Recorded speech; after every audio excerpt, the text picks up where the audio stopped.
At arm's distance with Regis Caldwell. We got an upcoming fight with champion Tony Harrison facing against Jermell Charlo. Now this is the rematch. This is fight number 2. The first one was a really good fight.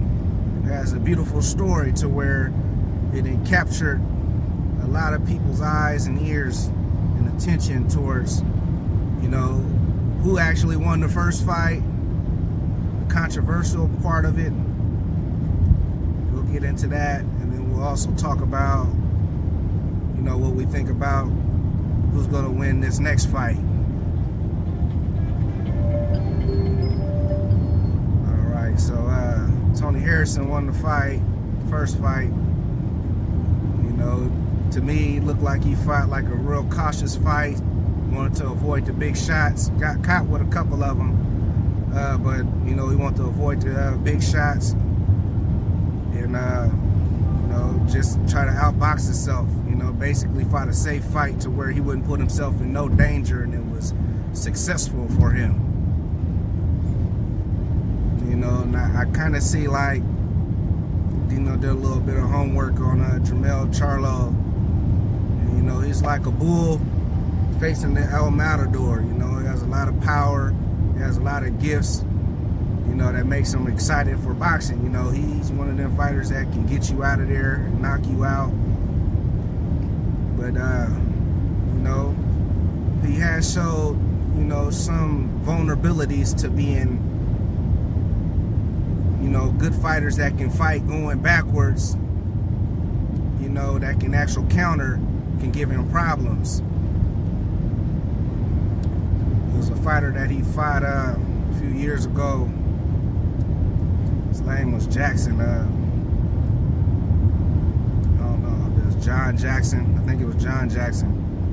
You know, he wasn't as good as a fighter as Tony Harrison, but he did, like, you know, show that he had moments where he was winning the fight. He eventually got caught at like the 8th round and got knocked out, but to that point, he was winning the fight. He had everybody worried that Charlo might get his first loss. So, you know, that's kind of the X factor for him. I think that's his vulnerability, is fighting good fighters that can actually fight going backwards and counter and avoid his big shots. And that's who Tony Harrison is. He can actually fight that style. So,